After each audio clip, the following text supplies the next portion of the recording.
Why do you need a program for pregnant and parenting teens?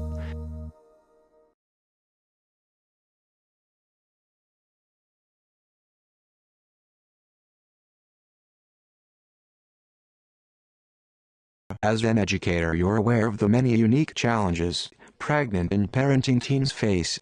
How can you and your school community help them to succeed? Well, in 2010, a school-based program was developed to provide individualized supports needed for expectant teen mothers and fathers to graduate from high school. In addition to providing academic assistance, the Supports for Pregnant and Parenting Teens also promotes health and wellness for students and their children, as well as social-emotional support. The program is funded through a grant from the U.S. Department of Health and Human Services Office of Adolescent Health through the State Department of Education. The grant provides support to 6 Connecticut school districts with the highest teen pregnancy and school dropout rates. These school-based programs are housed in comprehensive high schools in Bridgeport, Hartford, New Britain, New Haven, Waterbury and Windham, providing services to students in grades 9 through 12. The SPPT program is part of the services that we are very fortunate to be able to offer our students who have some different needs.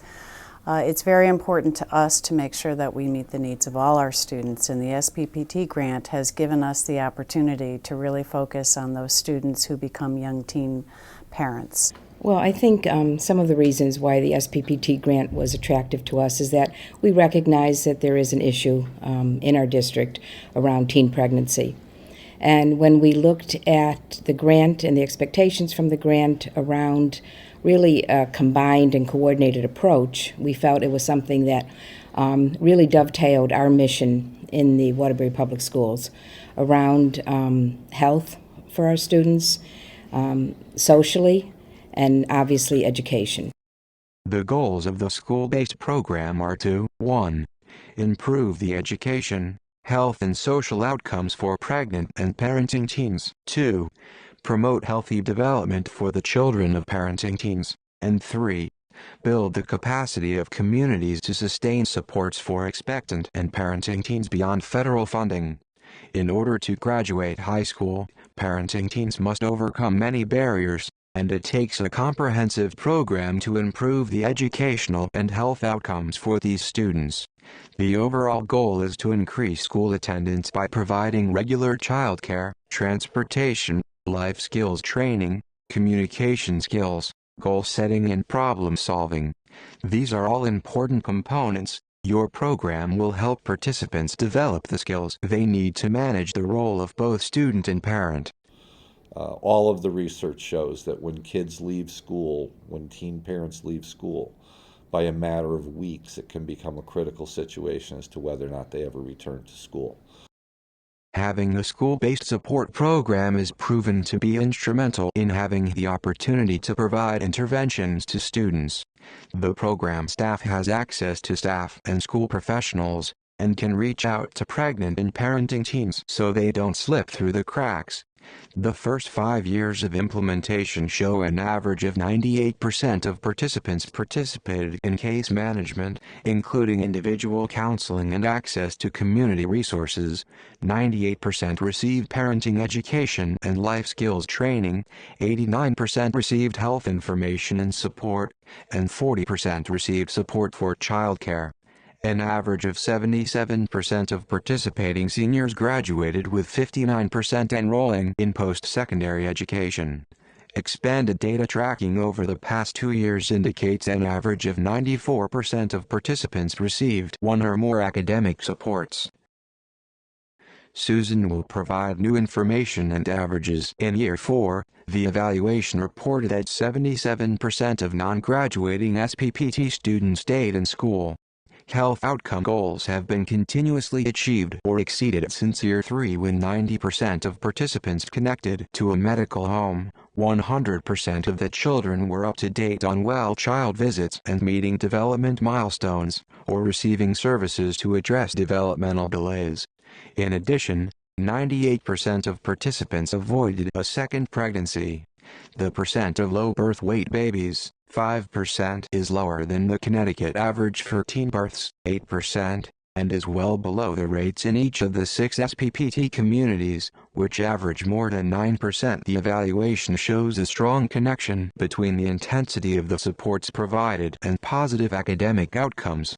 Participants with more than 100 contacts during the school year, home visits, individual and group sessions, brief contacts, graduated or stayed in school at a much higher rate than students who had fewer than 50 contacts, 97% versus 76%. The graduation rate from the SPPT program is higher than the normal high school graduation rate.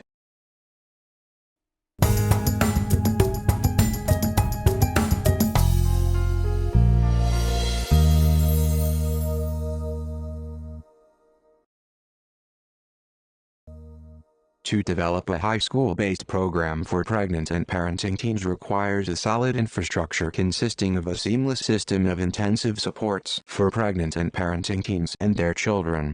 It takes a well-coordinated organization composed of a multidisciplinary team of professionals to carry out the core services. Each team requires a full-time social worker, a part-time nurse, and access to home visitation caseworkers. Through a coordinated approach to school health and student support services, this program focuses on improving health, education, and social outcomes.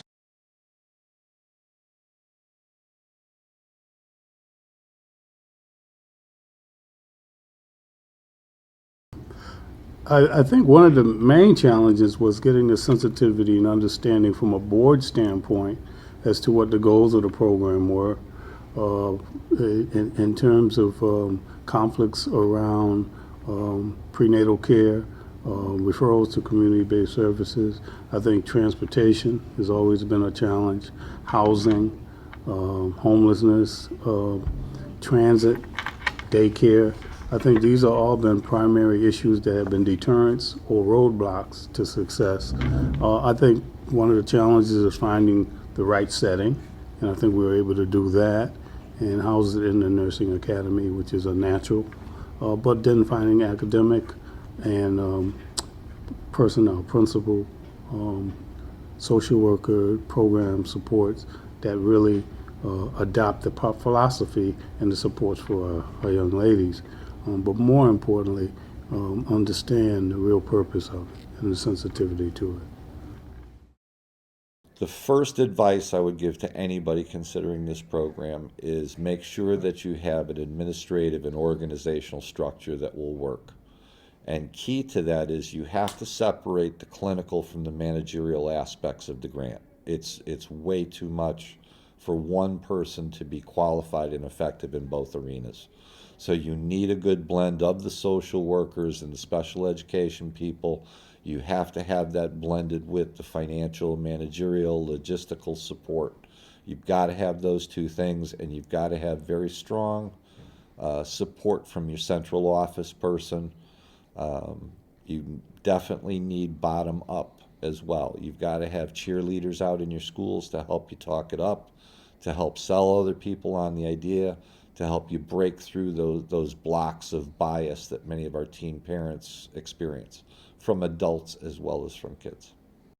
Getting the team together was probably the most challenging. I wouldn't say it was the most difficult, but to get the right members on the team so that everyone in the community really had a voice at the table.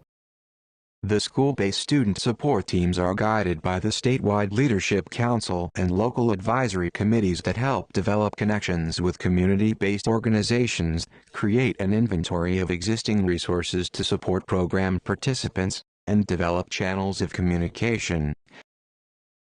Having an opportunity to come together with all the various stakeholders who are at the table allows us to really increase what we do at our program. Sometimes we talk about trends and different things that we see that are different or similar to our program, and it allows me to go back as an executive director and look at statistics and data and just different concepts that we can bring to the program, and I can also bring that information to the group and share what we're seeing on the legislative end, what we're seeing within the program with the young moms, and then look at how things have evolved and changed and how we can all get together to make it a better program for the kids that are here, kids at our program. So I think it's a great kind of think tank opportunity for people to share. The first partnership to be developed was between the schools and the local Nurturing Family Network, a home visiting program. Yeah, again, I see this as a really nice collaboration or a team approach, because we always find, one size doesn't fit all. And especially with working with teens, they have a lot of needs, and we can't always just give this one piece to them. So we have with the team, with the social worker in the school that they know and trust, a nurse to help them with their medical needs, and a case manager, and then the NFN home visitor. And rather than recreate the wheel, I think the State Department of Education was pretty smart to say, well, we already have an existing home visitor program that we work with families. Why don't we add this on instead of starting from scratch? So I think the NFN home visitor provides that link between the school and the home, because no matter what we can do in the school, having those eyes and ears in the home to see what's going on with the mom, the baby, her home life, and to have that opportunity to be a guest in the home and work intensively with the parent on parenting, and then work together with the collaborative team. I think that really makes a really nice, kind of gives you the whole package. Local family resource centers, medical providers, and social service departments were also critical first partners. The importance of the Support for Pregnant and Parenting Teen program here at the high school is that it adds additional supports for our student population that we didn't have in the past. By having on-site support of a social worker, of a nurse practitioner that is a midwife, a family supporter, adds those additional supports to the students that were not in place in the past. We also have been able to identify students that need the support of a program like this, and we've been able to kind of keep track of those students in a better way, in a more informed way, so that if they have issues in class, we can identify them quicker. If they have issues with attendance, we can identify it quicker, and we're able to identify some of the other needs that they have that maybe we weren't able to do in the past. We've had a higher success rate with them graduating with the advent of this program. So I think overall it's been very beneficial. Having community-based staff incorporated into this program has been beneficial to us in implementing the Support for Pregnant and Parenting Teens so that there's consistency. The students have been able to build a rapport with the staff. They've been able to identify with some of the staff and know that those supports are in place. So I think that's been a very beneficial aspect of this program, and we've been partners with Catholic Charities for quite some time, so it's just built our relationship, made it stronger, and allowed us to expand that relationship. Some of the challenges we've had is that the staff of Catholic Charities are not school-based personnel. So not being school-based personnel, they don't know policy and procedures for high schools. They're not aware of some of the things that are implemented within high schools. So it's been a really steep learning curve for those folks coming into a high school setting. They have their expertise in their areas, but they don't have the expertise as far as teaching, as far in a high school setting, as far as some of the programming and political policy pieces that we have in high schools that they've had to maneuver. So I think those things are very challenging, but I think we're working on it, and it's a continuous work in progress. I think other benefits have been that the staff is very receptive. The staff is really helpful in referring students once they find out about the program. Communication has been a challenge because there are 3 academies. I work in one academy, but I have to facilitate the program throughout 3 academies. So meeting with those different principals and social workers and getting that information out has been a little bit challenging at times, but I think we've overcome a lot of those barriers, but as I said, it's a work in progress. I think from the beginning of the grant program, the district realized they had some assets in the family resource centers that are available to pregnant and parenting parents in New Britain, and a significant population here at the high school of the women are using childcare within the community. So I think encouraging their grandparents, the baby's grandparents, and other family members that are helping to provide care to come to resources that are available, such as Play and Learn Together groups, where they come and meet other parents, meet other grandparents with children under the age of 5, and where the focus is fun, learning together, and a developmentally appropriate setting, in order to also have access to parent educators, in addition to the home visitation that they're getting through the NFN professional here at the high school.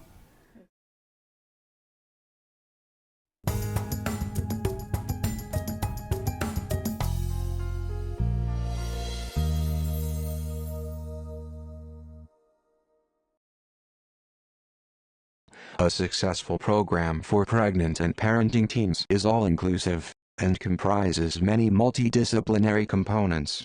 Now, even though each program requires the same types of services, each school and district has developed a customized plan to fit within their system based upon their unique challenges. So you can use the model we've developed and modify it to create a program that works within your system. I think one of the things is to improve the communications. We've been able to collaborate and communicate with regard to the services. I think through our school-based social workers, we've been able to have presentations done to them so they all understand the nature of the program. Certainly if we had more slots, we would have more students. Many of our social workers have students in their schools that right now aren't accessible, but we can communicate with the resources. I think the other piece is communicating how to access the financial support by way of tangible items for our kids or for our young ladies is communicated through the process of using Catholic Charities versus the protocol and the red tape that we have in Hartford schools that preclude us purchasing certain items, being able to access it, and being able to use supports and be more flexible. I think the communication around how to navigate the system through the advisory committee has been extremely helpful for the staff. And I think having resources that we can go to support the students and their families and the children's needs. I think better understanding of the needs of teen parents and being able to allow them to see that there is support in the community, in the school community for them and what they're trying to achieve. And I think the other thing is communicating to the broader community, the school community, that this need is extremely important to have and house in every one of our schools because the need is so great. And students should have access to these types of services in every building. So I think that awareness, communicating the needs, and communicating the most effective way to work collaboratively on behalf of the goal of graduation for all of our young ladies. The advice I would give anyone implementing the program in a school is to make certain that you bring the stakeholders together and share what the next step will be, the purpose of the program, introduce the staff, make certain all the problems are on the table. No one's leaving the table with any negativity about the program. And if there is, come back to the table. It's about forging relationships. It's about building stakeholders around a common need. And the common need was support for our girls to make certain that they came to school, and also the teen fathers, the support they needed to keep them in school. One of the lessons learned in the implementation of the SPPT program is the importance of engaging all members of the school when bringing in a new initiative, especially when it may seem to staff members that services are being duplicated. I think if you're going to have any type of an effective program, you have to put your priorities in order. For us, that kind of boils down to 3 P's. The first of that being the people that you surround yourself with, because they make everything else happen. Then if you establish a process for those people to be active contributors in having your program, which is the final step, take shape, it's the best way to go. I think the most important aspect in putting this whole team together was the fact that you had dedicated team monitoring the students. You had, first of all, an intake process where the social worker made certain that she knew what the children needed, the girls needed, and then she appointed the school nurse to support them in their medical needs.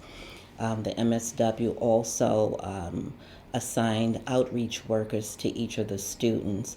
Therefore, the outreach workers were like a gentle nagging team. They made certain the kids went to their medical appointments.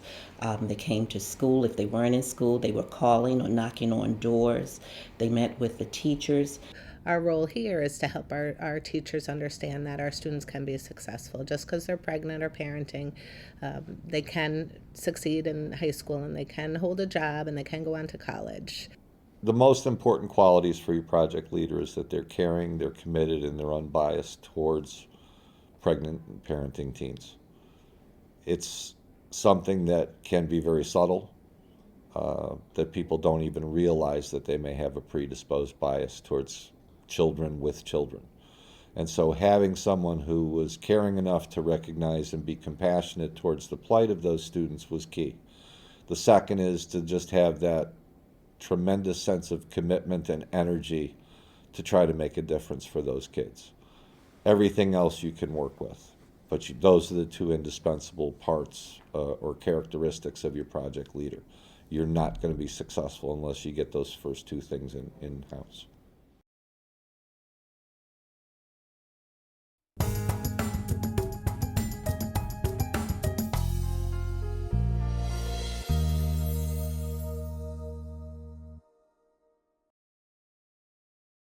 To develop a successful pregnant and parenting program, it's important to understand the 8 components that work together to form the cornerstone of a school-based program. From the early planning stages of implementation to a stabilized operation, these components are necessary for success. The program is a coordinated model that offers a variety of services and requires many components to meet the individual needs of each student. These components include flexible, quality schooling, academic supports, case management and family support, referrals to health services, quality childcare, parenting, life skills education and support services, fatherhood involvement services and support, intergenerational involvement and family engagement, and links to career planning and higher education. The key to success was the comprehensive wraparound services that the Supporting Pregnant and Parenting Teens program provided Hill House, because a lot of the girls were falling through the cracks. They weren't coming to school, the schools were receiving poor publicity because the attendance was so low, and just a little bit of support like providing them with transportation made a big difference. Providing them with daycare support made a big difference. And even providing the girls' babies' fathers with support at the schools made a big difference, because sometimes the guys were out working or they were just depressed because they couldn't really be involved with the child, or they needed support around being a teen dad. So we even hired a male outreach worker to provide support to the teen fathers. I think the one factor that makes this program a success is the involvement from so many different aspects, be it nursing, social work. We also refer the students to Women and Infant program for benefits for food. We get positive parenting involved through the city to help them continue after high school. So it's just, I think, all of the aspects, we all work together really well to make sure that each child graduates.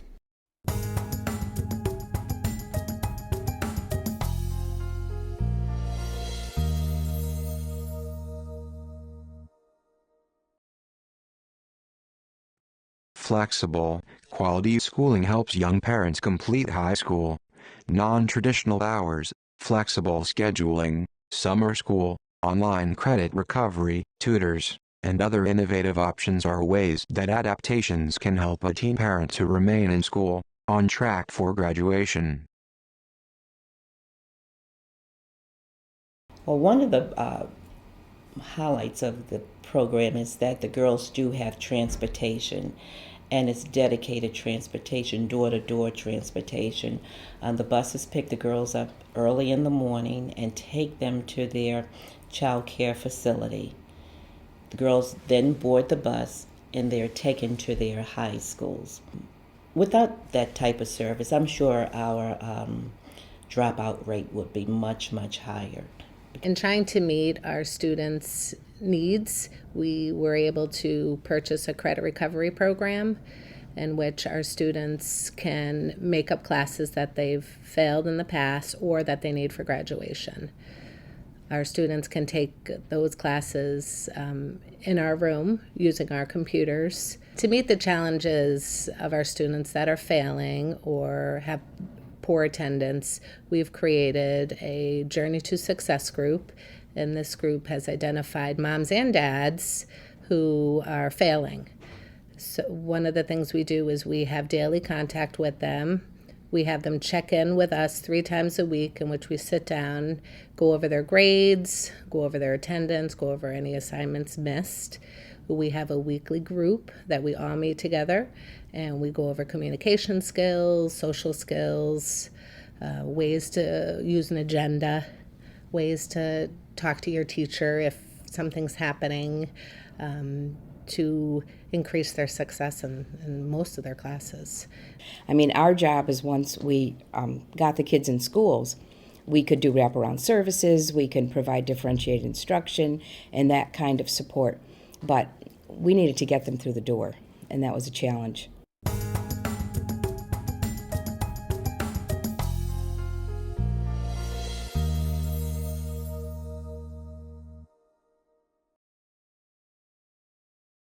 The Pregnant and Parenting Support Program's social worker serves as the liaison between the student, school, community supports, and the student's family. The case management and family support piece of this program is so important because while these kids can come to school and they can go throughout their 8 to 3 or whatever the school day is, there's so much more going on in their life. And oftentimes the relationships at home aren't necessarily healthy or supportive. So by bringing in these outside services, we can hook them up to like that family case management, or some don't have pediatricians, some don't have gynecologists, some don't have dental. A lot of families need maybe some therapy, and by having these outside supports, we are a constant that maybe they didn't have before.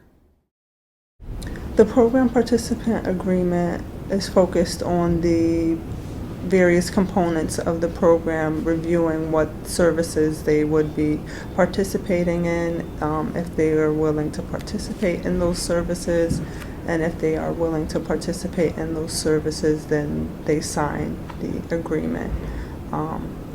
If they are under 18, parent has to consent to them participating in the program as well.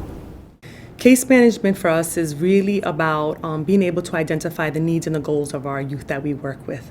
And sometimes it's really difficult for kids to be able to know what their goals are. But in meeting with them and really talking about what is it that they want to do, what they see as challenges as well for themselves, we're able to have those goals set by themselves, and then sometimes not even realizing it until we bring it to their attention. So the goals of the goals and case management are really about helping that youth to succeed. And not only that, but helping them see that they are capable of being successful. Sometimes our girls don't realize they've heard for a long time all the mistakes that they've made. And for them, when we're able to identify those goals and then help them achieve those goals, they really can see that they can do this and they can move and progress forward as well. One of the goals that we try to do here is meet with the girls every week and really talk about where are they with their goals and how are they moving forward towards achieving those goals. Sometimes those goals are academic involved, sometimes those goals are parenting involved, sometimes those goals are resource involved. And so therefore we're able to really hone in on what are the challenges. If you're having issues with daycare, what are they? And how can we work around those? If they're having some challenges coming to school in the day, why? What is the issue? Do you need an alarm clock? Are you having a hard time getting up in the morning? And sometimes it's just linking them up to the community resources and ensuring them that they're able to get those supports that they need. Why haven't you been able to get WIC? What do you need to get that done? And we're really able, in doing that on a weekly basis, really find out what those barriers are so we can expedite those goals as well so that we can have them feel successful at those. We all know that we all set goals up and sometimes they're really hard to reach. So we make sure those goals are reachable for them. We will start with a youth and really find out what they want and what their needs are and then take it from there.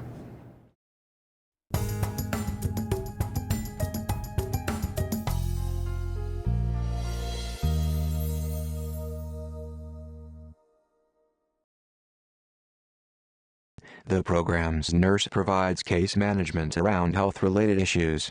The nurse provides referrals to prenatal, reproductive, and pediatric health services, as well as links to family planning.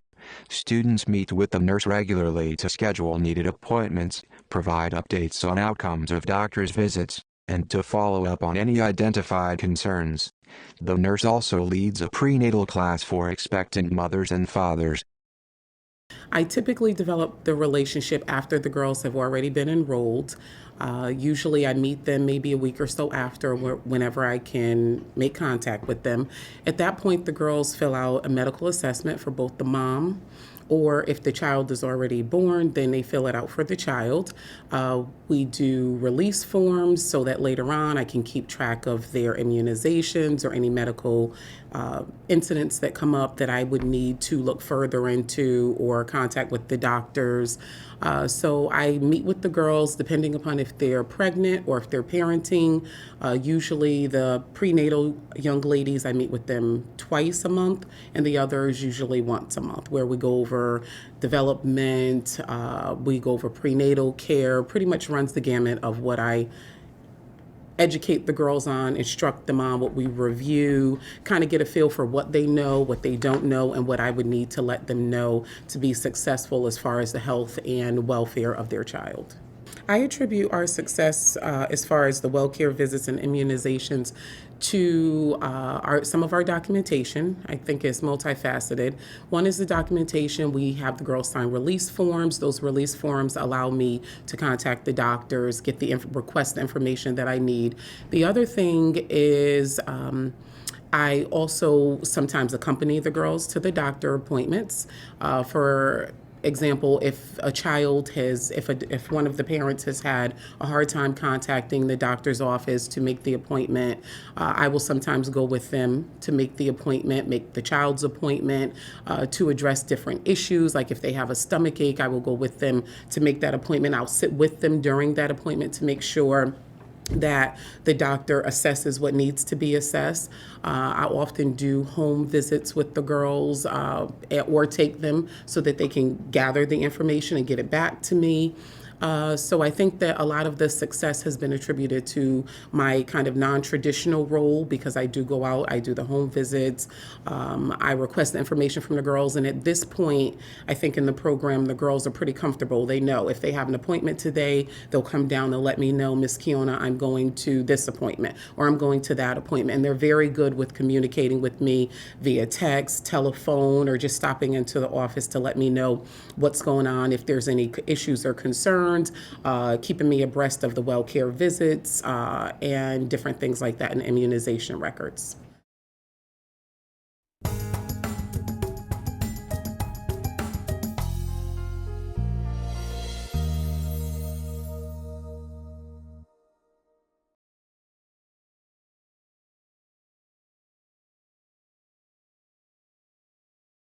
Quality childcare is an essential component to any parenting teen program.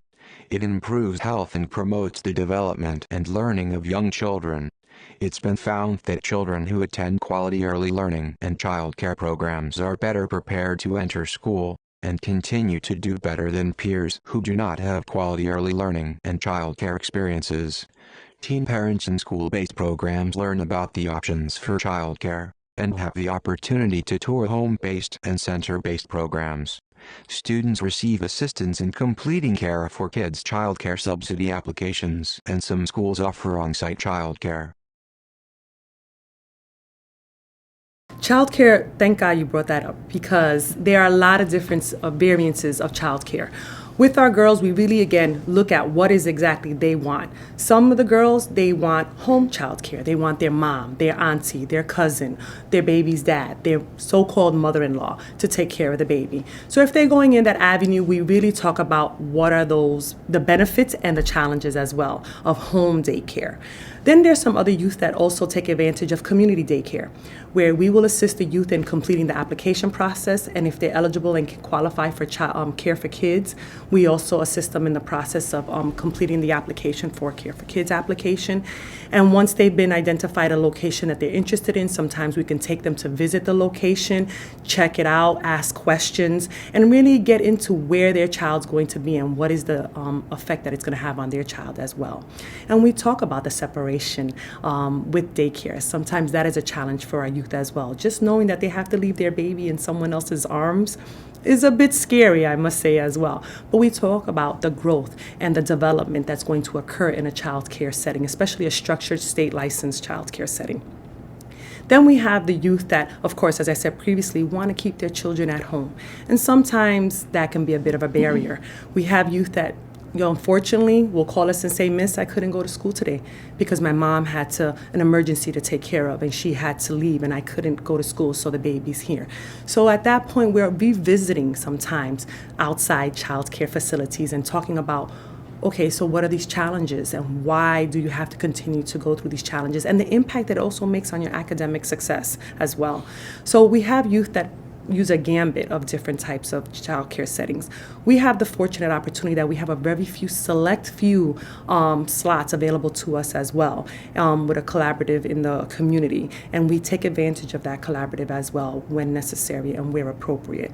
Unfortunately, for some of our youth, they don't qualify for Care for Kids, and financially their families cannot afford child care. So those slots typically are utilized for those youth that are having financial difficulty and are unable to qualify for Care for Kids out in the community. So we are able to have that option available to them as well.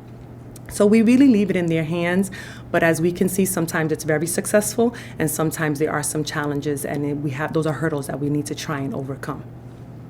In New Haven, the daycare options that the students have access to are licensed child care centers. We have 3 centers that they use. We have an in-school on-site daycare center that they use, as well as a licensed family daycare center that students use. I find that they usually use their grandmothers or their moms take care of the babies if they don't utilize one of our daycare centers. A lot of times what happens is I can't take care of the baby today. I have something to do, like the parent. If the parent is taking care, they might have an appointment. They can't take care of the baby. A lot of times they're looking for employment themselves. And that presents challenges. The kid has to stay home. The student has to stay home with the baby, and they lose out on their education. So that we try to encourage them to get daycare.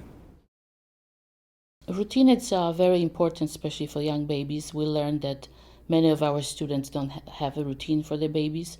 So being in a daycare, it's very important because babies, it's a baby's comfort level. They know exactly what's going to happen and they get used to. So I think it's very, very good. And when it starts early.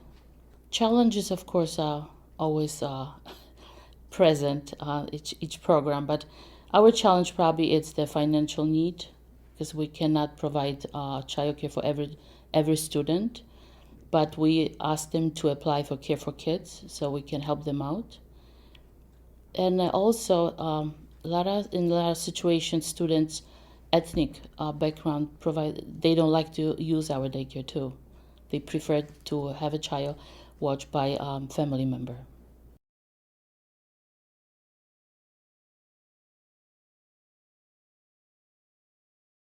The importance of the quality and licensed childcare is amazing, and it helps students to stay at school, attend it on a regular basis, and I think it's just give them security. The child is well care in a daycare, and also I think it links them to services in daycare, to health services and also to financial services. And it's also beneficial to babies because cognitive development is amazing for them too.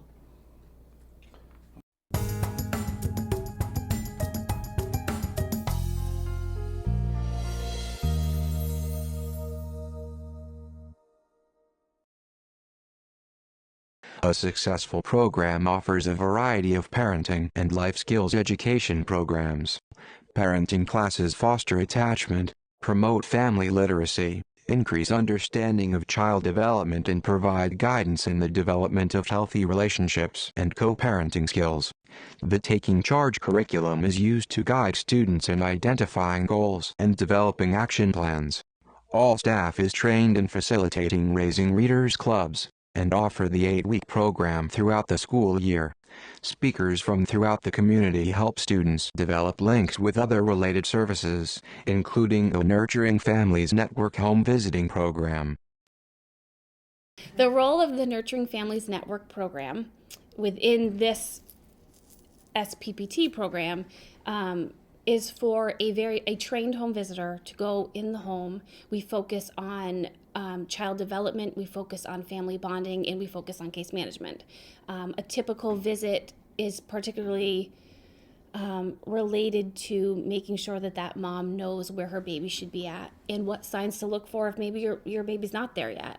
We bring activities, we bring literacy, we bring curriculum. All the home visitors are trained in Parents as Teachers, which is an evidence-based program, and they're able to go in, and as your baby grows, or as that student's baby grows, we tell you where your baby's at. We tell you, or we work with you, I should say. It's a partnership. You're the expert on your baby. We're here to help you be that expert.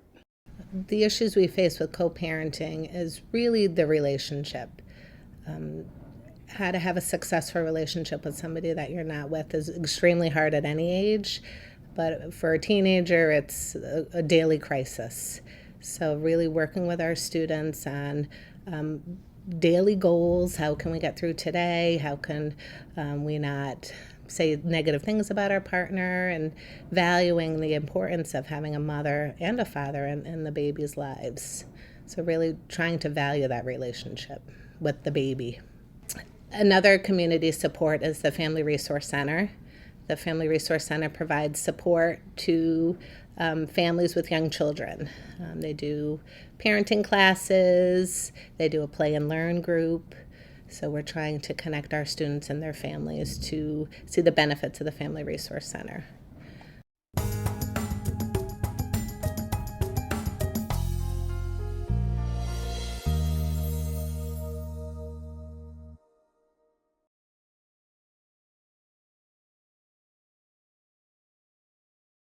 To better serve teen fathers, teen parenting sites have partnered with the Fatherhood Worker to facilitate the recruitment and engagement of teen dads.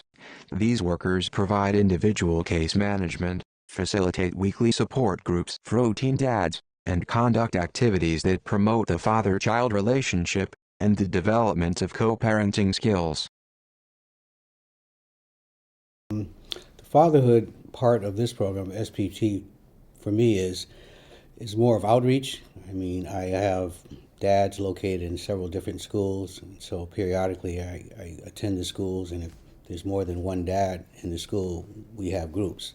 And the groups typically focus on 3 parts, is what I say. The first part is teaching them and preparing them to be a father, and what that means in terms of having a child. And we tend to talk a bit about statistics, that 24 million children wake up without a father every morning. So to kind of help them understand that their role in their child's life is critically important. So we talk about something as simple as changing diapers, reading to the child, supporting the mom, and those kind of things in the beginning, just to kind of engage them to understand that the journey they're on is pretty involved and pretty important. Yes, the dads are very involved. We have a weekly support group for dads in which the Family Enrichment Center provides 2 male outreach workers to come in and run the groups for our dads. And we have probably about 6 to 10 dads weekly. What kind of things do they learn? What do you teach the dads? Well, the dads are they're doing a fatherhood curriculum for the dads group, and talking about bonding with their child, communication with the mother and the families. And what we focus on with the dads is succeeding in school primarily and being a good partner. It's important for dads to be involved in children's lives. Studies show that 80% of children do poorly in school are growing up without a dad. 95% of men in prison grew up without a dad.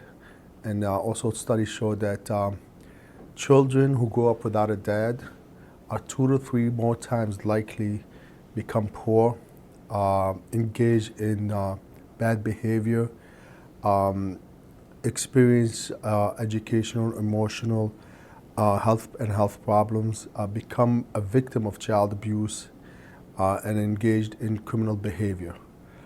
So when we teach those to the young men and the importance of a father figure in their children's life now, and have them involved, we are decreasing those numbers. The services we teach them, we educate them about with the healthy relationship and all, and the group dynamics, but also we teach them, a lot of young men, we teach them job interviewing skills. We do mock interviews, how to put on a tie. Some of them don't even know how to put on a tie. Some of them don't even own a button-down shirt. What to say in interviews. So we help them, we equip them for them to get a job. We help them to write a resume, where to look for jobs. And we just prepare them to become successful. Another services that we help provide is we have a guest speaker comes from child advocacy, and he's a lawyer, and he comes in and he talks to them about their rights. A lot of them they don't know their rights, and we tell them, you have the same rights as the mother, and it's important for you. And also we give them the handouts where they could give it to the mother, and also shows them that the studies of father involvement in child upbringing. So we support teen dads with their academic services. One is we follow up on them in the schools. We try to push them, tell them it's important to finish high school. And number 2, we do a group, or sometimes we extend it to do 2 days about their goals. We have them discover their inside. Some people say you need to go to college, and they say, okay, I'm going to go to college. I sign up for college, but they don't know what they're going to do. And sometimes a lot of guys like to work with their hands. A lot of guys like to work on cars. A lot of guys like to be electricians. So we help them discover that and have them bring the resources to them, the schools, and tell them this is a local school. It's 5 minutes away from here, 10 minutes away from here, and you should look into fill a financial aid. And they go into trade. And a lot of guys, they call me a year later, they're making $20 an hour, making good money, they're supporting their families, they're away from the social services, they're not dependent on on social services anymore, so they have their own, they rent their own apartment, etc. So, and they see their kids on a daily basis. So it's really good. A lot of times they want to run out and get a job and quit school because they feel the pressure of the financial support that's needed and that they're being pushed. I need this, I need that, I need formula, whatever. So the program provides that stuff if they stay connected to the program. So education, which I think is probably the most important aspect, not taking anything away from being a father, but if they can stay in school, finish school, get a diploma, get a trade, then the financial piece hopefully will take care of itself. So it's almost three parts. The first part, again, is connecting with the mom, 2, connecting with the child, and 3, being successful in school. We get permission to go visit the boys at their schools and to make certain that they want support around learning how to become an effective father. If they need jobs, we try to find jobs for them. They talk about changing diapers, how to clean the baby and give them the bath, and how to forge a relationship or keep a relationship with the mother, even though they may have separated, so that he can continue to be a father and a parenting father. So there's a lot involved with providing wraparound services for the girls and for the guys.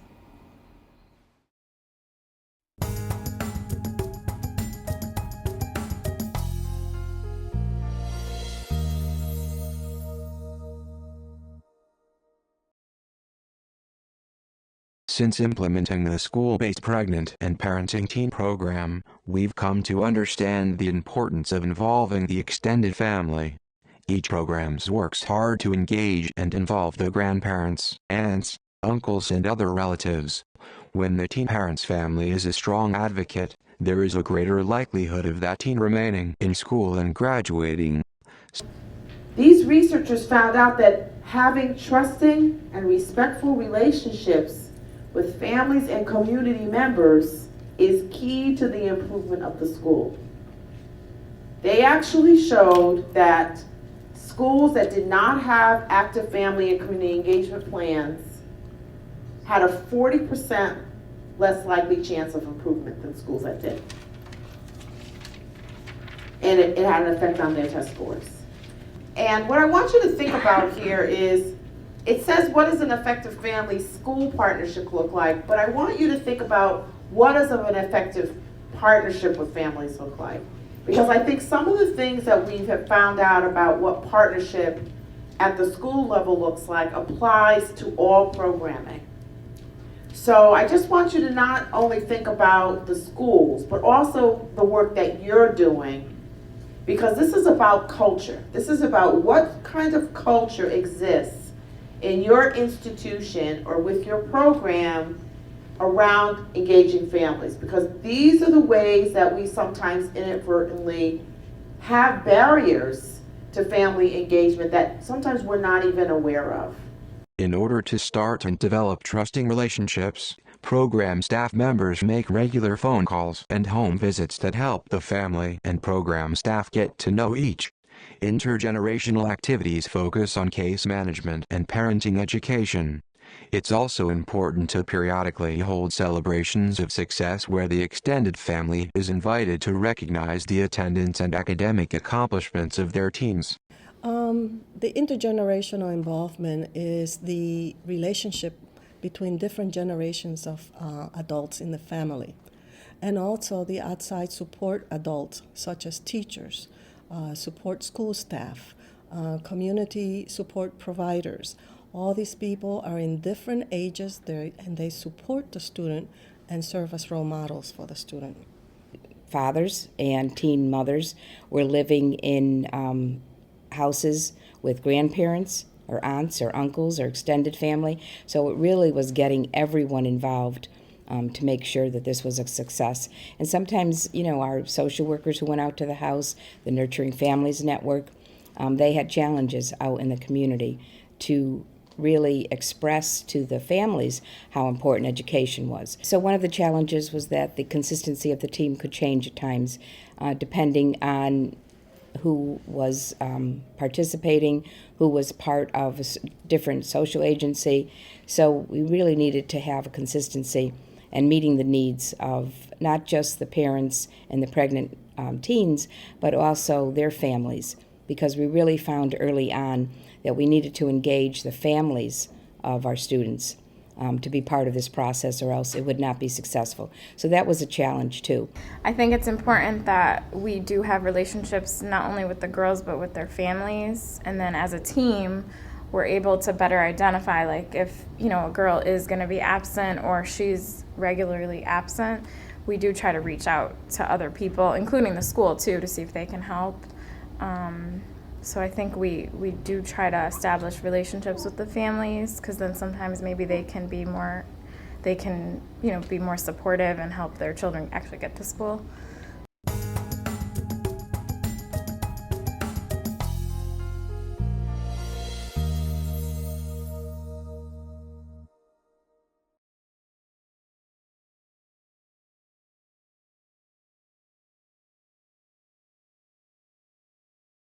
We all understand the importance of career planning and higher education.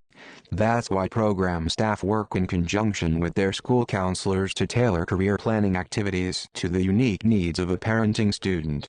This helps the teen parents understand the options open to them and learn about the supports available for them to be a successful college student. During the school year, program participants have the opportunity to tour local community and four-year colleges. Students have also traveled to Massachusetts to tour the Endicott College Degrees to Success program for parenting students. School career counselors and the program social workers work together to guide students in every step of the college application process. Assistance is provided in completing college applications. One of our goals is to link our students to higher education and career goals. We had a recent visit to a community college in which we had an opportunity to sit in on a college class. We had an opportunity to tour the campus, look at the daycare, visit the bookstore, have lunch with other students. So we're trying to help our students be able to reach their goals of higher education.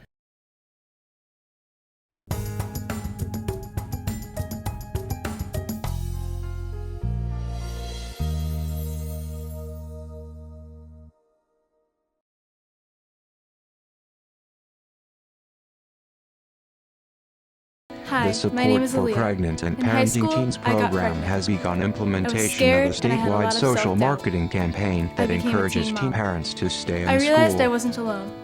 I had support from my friends, my family, and a program through my high school. I will be attending Lincoln College to pursue a career in dental health care. I will be a dental hygienist in my community. I am a teen mom.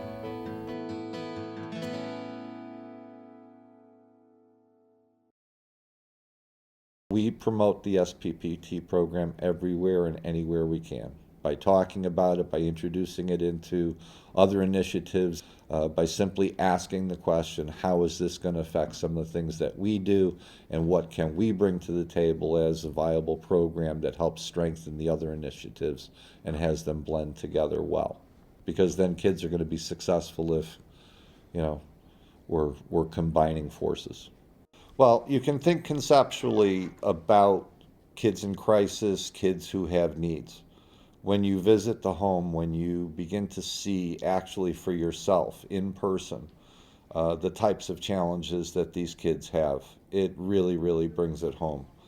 And it really calls to your sense of urgency to do something to try to help kids and give them ways to improve their lot and the lot of their children. The advice I would give to a social worker running the SPPT program in their school is to be creative.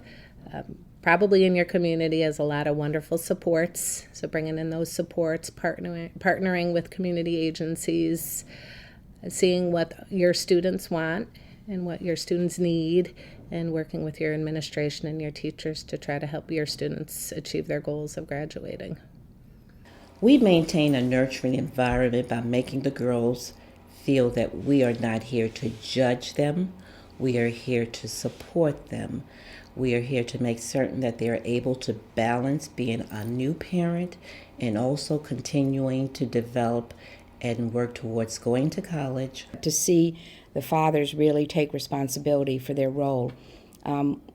whether they are still with the mom or not, they are fully engaged and understand what their role means in the upbringing of a child.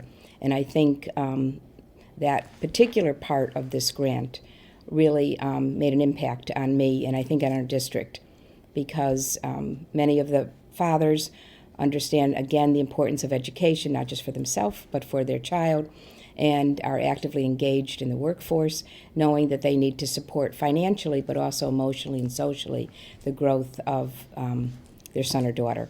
And you can see the pride in them, even the way they are nurturing and holding a child. And so I think that piece of it has given really, back to our community in raising the awareness of the importance of fathers in the life of their child. One thing I would definitely have tried to spend a little more time with members of our school community and our community-based organizations. I would have spent time with them developing, communication networks and channels where we could have gotten more people engaged sooner. The CBOs and other people in the school, our principals, our guidance staff, could have been very, very helpful. And there were things we had to find as we went. I would have probably started that process a lot sooner, especially for our college and career-ready emphasis with this program. The difference between those that get the support and those that do not is that they become a statistic at times in school with poor attendance. They perform very poorly because they don't have the support at home for babysitting and emotional support and ongoing developmental growth. And many of the students also have discipline problems because they're not dealing with the developmental issues that are out there and emotionally, they're not emotionally at the level they should be at this point. The fathers and teen mothers were living in houses with grandparents or aunts or uncles or extended family. So it really was getting everyone involved to make sure that this was a success. And sometimes, our social workers who went out to the house, the Nurturing Families Network, they had challenges out in the community to really express to the families how important education was. So one of the challenges was that the consistency of the team could change at times, depending on who was participating, who was part of a different social agency. So we really needed to have a consistency and meeting the needs of not just the parents and the pregnant teens, but also their families, because we really found early on that we needed to engage the families of our students to be part of this process, or else it would not be successful. So that was a challenge too. Our job is, once we got the kids in schools, we could do wraparound services, we can provide differentiated instruction and that kind of support. But we needed to get them through the door, and that was a challenge.